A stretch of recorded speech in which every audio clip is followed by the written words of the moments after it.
बिहार चुनाव का मध्य प्रदेश छत्तीसगढ़ कनेक्शन क्या है? बिहार चुनाव में अब सिर्फ 60 दिन से भी कम का समय बचा है।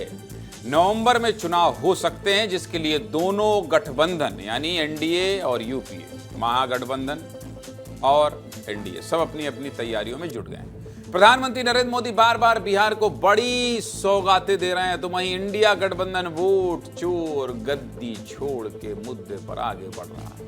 इंडिया गठबंधन की पूरी नजर मुस्लिम यादव वोट बैंक पर है, लेकिन बीजेपी ने इसकी काट ढूंढ ली।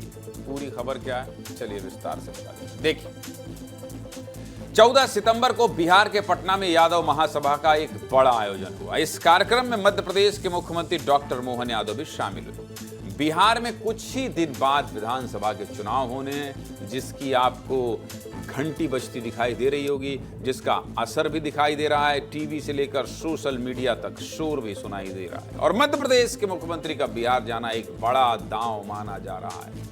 मुख्यमंत्री डॉक्टर मोहन यादव ओबीसी का बड़ा चेहरा है और यादव समुदाय से आते हैं, जिसका फायदा बीजेपी को बिहार चुनाव में हो सकता है। इस आयोजन में ओबीसी आयोग के राष्ट्रीय अध्यक्ष हंसराज अहीर और बिहार विधानसभा अध्यक्ष नंदकिशोर यादव भी शामिल हुए। इस सम्मेलन में पूरा फोकस यादव समाज और भगवान कृष्ण पर केंद्रित किया गया। भगवान कृष्ण से जुड़ी कई प्रस्तुतियां पेश की गई और संस्कृति के जरिए बिहार के यादव समाज को एकजुट करने की कोशिश भी की गई। इन 4 तस्वीरों को देखिए। 13 दिसंबर 2023 को मोहन यादव मध्य प्रदेश के मुख्यमंत्री बने थे, जिसके बाद उन्होंने कई राज्यों के दौरे किए। लोकसभा चुनाव के दौरान वो बिहार गए और पटना की चुनावी रैली में शामिल हुए। उन्होंने उत्तर प्रदेश के आजमगढ़, लखनऊ, मैनपुरी, कन्नौज, फर्रुखाबाद और फिरोजाबाद का भी दौरा किया था।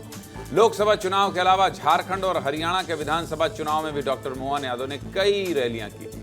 हरियाणा में जिस जिस सीट पर मुख्यमंत्री मोहन यादव ने चुनाव प्रचार किया था, उन सभी सीटों पर बीजेपी को जीत मिली थी और पूरे देश में मोहन यादव की छवि एक बड़े ओबीसी चेहरे की बन गई थी। एक बार फिर से चुनावी राज बिहार में बीजेपी ने मुख्यमंत्री मोहन यादव पर दांव खेला। बिहार की धरती से मोहन यादव ने कई बड़ी बातें कही। उन्होंने बिहार और मध्य प्रदेश के रिश्ते को काफी मजबूत बताया है। उन्होंने ये भी कहा है कि जल्द ही मथुरा में श्री कृष्ण का भव्य मंदिर बनेगा। क्या कहा है सीएम ने, सुनिए। पूरे देश में किसी राज्य का नाम अगर भगवान कृष्ण पे है तो वो अकेला एक बिहार है। जब बिहार में आते हैं और गोपाल कृष्ण की जय बोलते हैं तो उसका आनंद ही अलग होता है। राजा भोज भी अतीत के काल में अपने परिवार सहित इस बिहार की धरती पे आए हैं, इसलिए भोजपुरी थोड़ी यहाँ की थोड़ी हमारे वहाँ की है। ये मिला जुला रूप है, इसका आनंद भी है। अगर अयोध्या का धाम आनंद से भगवान राम मुस्कुरा रहे हैं तो जमुना जी का कृष्ण कन्हैया सबकी आंखों का तारा मथुरा वाले ने क्या बिगाड़ा, वो भी आनंद आना चाहिए कि नहीं आना चाहिए।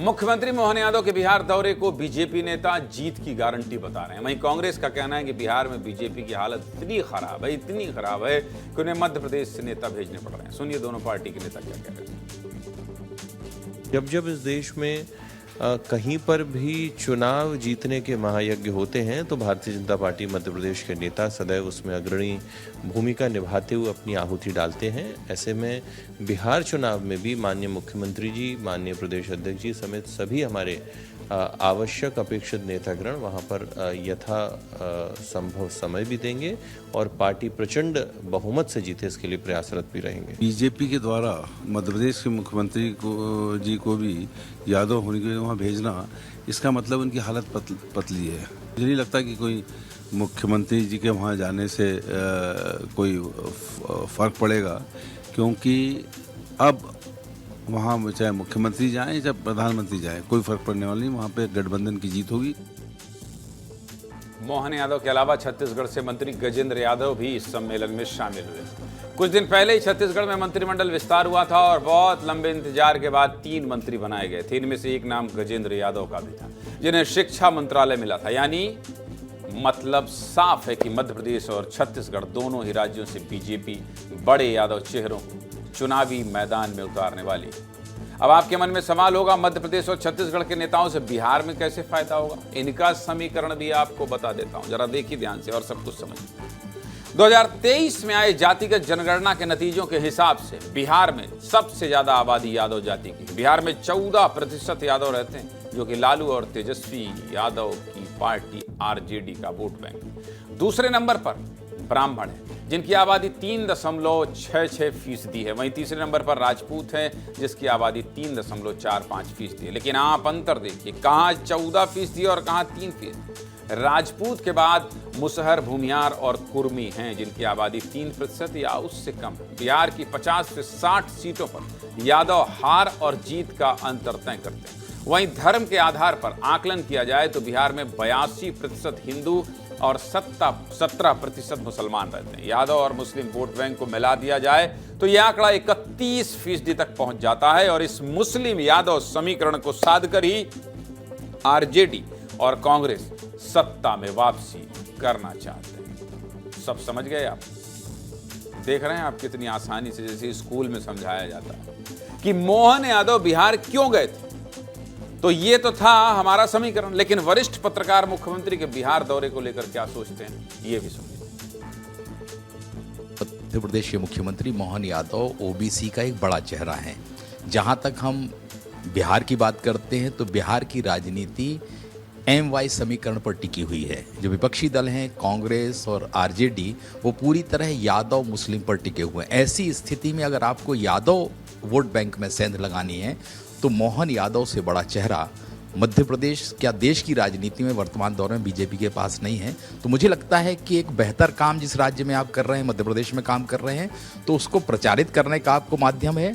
और दूसरी तरह ओबीसी वोट बैंक, जो यादव वोट बैंक है, उसे लुभाने के लिए मोहन यादव की बीजेपी मदद ले रही है। बीजेपी बहुत अच्छे से जानती है, क्या जानती है? बीजेपी बहुत अच्छे से जानती है कि अगर बिहार में चुनाव जीतना है तो यादव वोट बैंक को अपनी तरफ करना होगा। और इसीलिए ही अपने सबसे बड़े यादव नेताओं में से एक मोहन यादव को बीजेपी ने बिहार भेजा है। पूरी खबर आपको विस्तार से बता दी।